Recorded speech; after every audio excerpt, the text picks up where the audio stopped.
Hello, എൻ്റെ പേര് നസീബ. ഇഗ്നോൾ സ്റ്റുഡൻ്റാണ്. ഞാൻ കറൻ്റ്ലി സ്റ്റേ ചെയ്യുന്നത് സൗദിയിലാണ്. എൻ്റെ ക്വാളിഫിക്കേഷൻ +2 ആയിരുന്നു. +2 ഞാൻ 2012 +2 കംപ്ലീറ്റ് ആക്കിയത്. പിന്നെ ഒരുപാട് ബാക്ക് വന്നതിൻ്റെ ശേഷമാണ് ഇപ്പം ഞാൻ ഡിഗ്രി വേണം എന്നെനിക്ക് തോന്നിയത്. കാരണം ഒരു ജോബിന് വേണ്ടി അന്വേഷിച്ചപ്പോൾ ഡിഗ്രി മസ്റ്റാണ്. ഇപ്പം നമുക്ക് ഡിഗ്രി ഇല്ലാണ്ട് ഇപ്പം ജോലി കിട്ടില്ല. അപ്പം ഒരുപാട് ബാക്കും വന്നു, വിദ്യാഭ്യാസമൊക്കെ ഒരുപാട് നിന്നും പോയി. അപ്പം അതുകൊണ്ട് ഞാൻ ഒരുപാട് യൂണിവേഴ്സിറ്റി അന്വേഷിച്ചിട്ടുണ്ടായിരുന്നു. അപ്പം എൻ്റെ ഫ്രണ്ട്സും കാര്യങ്ങളെല്ലാവരും പറഞ്ഞു ഇഗ്നോ ആണ് കുറച്ചും കൂടി ബെറ്റർ.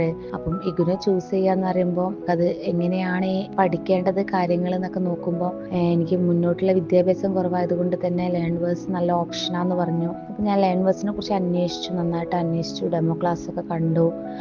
അപ്പോൾ എനിക്ക് കുറച്ച് ബെറ്ററായി തോന്നി. ലേൺവേഴ്സ് ആയിരിക്കും എനിക്ക് മുന്നോട്ട് ബെറ്റർ എന്ന് തോന്നിയത് കൊണ്ട് ഞാൻ ലേൺവേഴ്സ് 3 ഇയർ മെൻറ്റർഷിപ്പ് എടുത്ത് ഞാനതിൽ ജോയിൻ ആയി. ലൈവ് ക്ലാസ്സുകളൊക്കെ അറ്റൻഡ് ചെയ്തു. നല്ല മെൻറ്റർ സപ്പോർട്ട് ഉണ്ടായിരുന്നു എനിക്ക്. നല്ല രീതിയിൽ മെൻറ്റർ സപ്പോർട്ടും കാര്യങ്ങളൊക്കെ കിട്ടി. അത് നല്ല സന്തോഷമാണ്. കാരണം ഇപ്പം നമ്മൾ പുറമേ രാജ്യങ്ങളിലായതുകൊണ്ട് തന്നെ ഇപ്പോൾ സൗദി എന്ന് പറയുമ്പോൾ പെട്ടെന്ന് നമുക്ക് നാട്ടിൽ പോകാൻ പറ്റിയില്ലെങ്കിലും ഇപ്പോൾ സൗദിയിൽ ജിദ്ദ, റിയാദ് ആ ഭാഗത്തൊക്കെ ലേൺവേഴ്സിന് ഇഗ്നോൻ്റെ എക്സാം സെൻറ്ററും കാര്യങ്ങളൊക്കെ ഉണ്ട്. അപ്പോൾ എല്ലാം ബെറ്ററായിരുന്നു. അപ്പം അങ്ങനെയാണ് ഞാനിപ്പോൾ ഇത് സെലക്ട് ചെയ്തത്.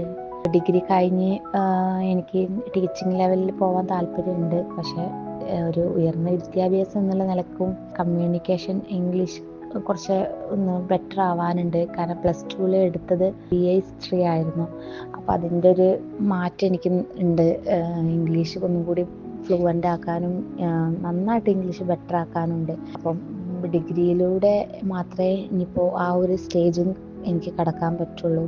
അങ്ങനെ എല്ലാം കൂടി കണ്ടിട്ടാണ് ഞാൻ ഡിഗ്രി ചൂസ് ചെയ്തത് ലേൺവേഴ്സിൽ.